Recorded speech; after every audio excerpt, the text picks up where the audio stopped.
Hi everyone, Lori from Stamp with Lori here. Thank you so much for joining. Today I'm going to show you how I created these scenery cards using the watercolor technique to add the river, the sky, and the grass. And then I've also added some color to the card as well to add some vibrancy. So part of the technique that I've used in this design is the watercolor technique. Now for the watercolor technique, you're going to need a few supplies. The one thing that is an absolute must is your watercolor paper. You need a good quality watercolor paper to start with. You're also going to need some color. So whether you choose to use a re-inker or a stamp pad, doesn't matter. I'm going to show you how to use both. So you can use whatever supplies you have on at hand. You're going to need a water spritzer, and aqua painters are a good tool to have as well. The aqua painters come in a pair, one with a large brush, one with a smaller brush. So it depends on the area that you're coloring, which brush tip that you're going to need. So I'm going to start off by using the My Metal stamp set from Stampin' Up. The first way I'm going to show you is by using the re-inker. So I'm going to put a drop of re-inker in the lid. And then I'm going to use my water spritzer to add some water to it, and then it dilutes it a little bit, making it a little bit more fluid. I'll use my aqua painter to pick up the color to add it to my card. So I'm going to start off with the sky first, and I'm just going to pick up some color, and I'm going to start brushing it onto my watercolor paper. And I'm just going to keep building the color. And the water dilutes the ink, so the intensity is different, so it depends on where you put your brush in and how much you build up, how much color that you get, and it just flows really nicely onto the watercolor paper. Next way I'm going to show you how to do it is by using the ink right from your ink pad. So you're just going to squeeze the top and the bottom together so that you're left with ink in the lid. Use your aqua painter again. You can squeeze the water from your aqua painter into the ink, and then you're just going to once again brush on the ink to your cardstock. Now there I'm starting to form the path of the garden path.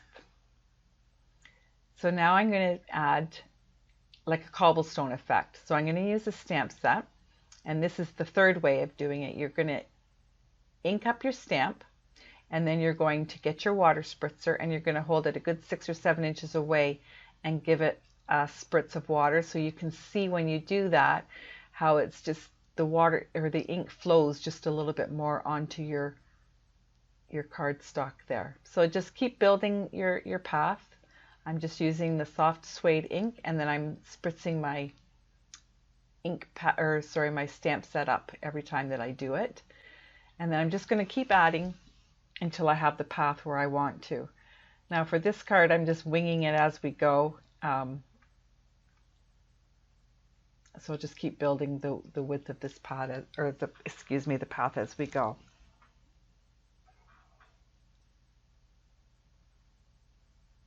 Next, I'm going to add some grass. Now I could have added the grass first and then the path. It doesn't really matter. So I'm just squeezing the lids and the bottom of the stamp pad together using my aqua painter to add in the color.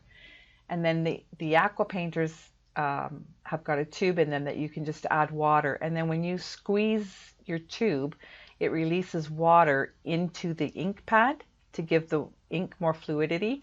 Or if you need more water to make the ink spread on your watercolor paper, then you can just squeeze the aqua painter right onto your cardstock as well, and then it just helps with the flow of your ink pad. And I'm just going to keep building up the color. I don't really like the way I added that brown. I kind of made a mess of that. So I'm just going to add a little bit more green color to it. And then as I run out of the green, but I really want to pick up the intensity of the green as well to cover up some of that brown. So I'm just going to dab it right into the ink pad this time, just to, and then the intensity will be a lot darker.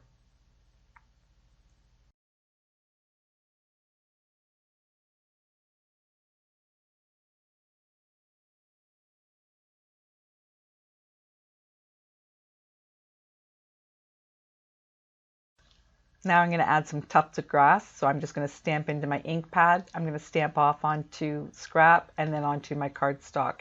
And I'm going to do that a few times just to give tufts of grass. A couple times I'll stamp directly from the ink pad onto the watercolor paper so that sometimes I have darker tufts.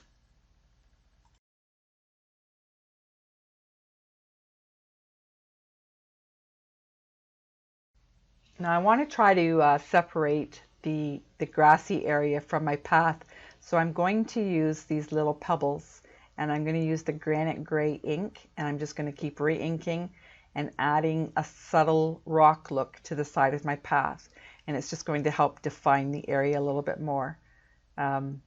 It's very subtle, so you're not really going to be able to see it, but it does make a difference. And then I'm just going to add it from the land and the horizon as well, and it just helps to separate the sky from the ground. So next we're going to add some trees. So I'm going to add two size trees. I'm just going to stamp these ones directly. I'm not going to watercolor these. I want a little bit of a crisper image, so I'm not going to add any water spritzer to the stamp set. I'm just going to re-ink them, or ink up the stamp, and then just add some trees.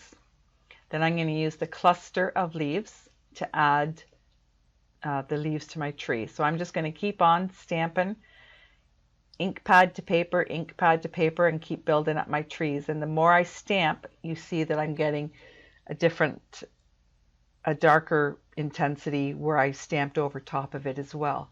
But what I'm going to also do is I want to add just a little bit more color. So I'm going to use Granny Apple Green and give it a little bit of a lighter look.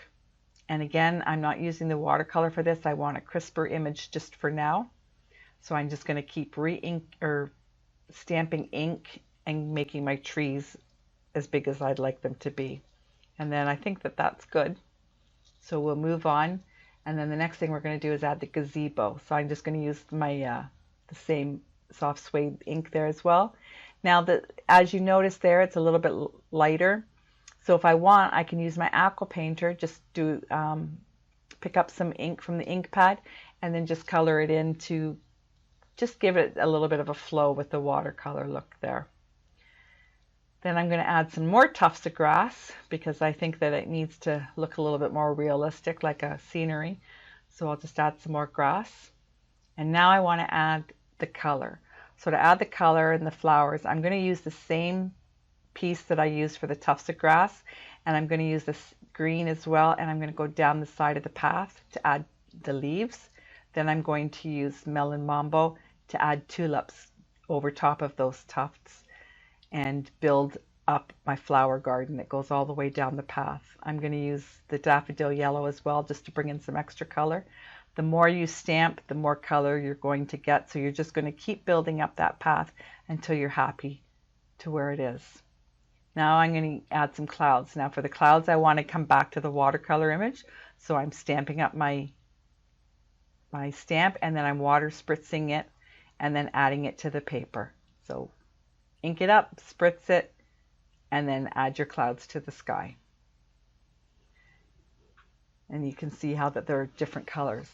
Now, the other way you can do it is you can ink up your whole paper if you want, and then you can actually spritz some water directly onto the cardstock, because then that helps the flow of the colors as well. It moves the color around a little bit to give it that image.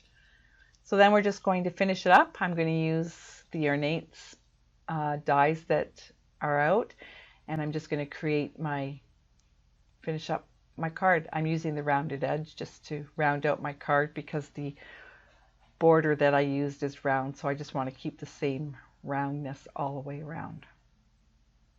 That was a lot of rounds that I used there. Now I'm using my tear and tape because I find that with watercolor paper, especially the more water that you use, it can tend to curl up. So I like to add the tear and tape and add it right to the edge of the paper so that when you stick it to your card that you won't have any of that rolling up. And then I'll use it for the second layer as well. And that way I know I'm not going to have any of it lifting off of my card when I give it away.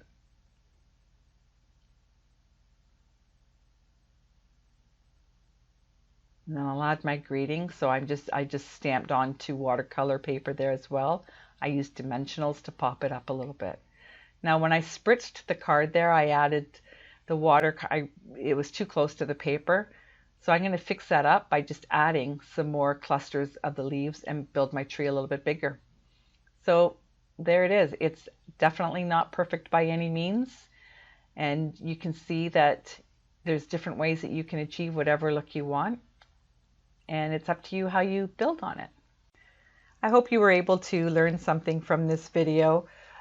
Just a couple quick ways to show you how to achieve the watercolor look. But honestly, the more you do it, the better you're going to get at it. I'm still learning as well, and every time I do it, I come up with new tricks and new ways to do it.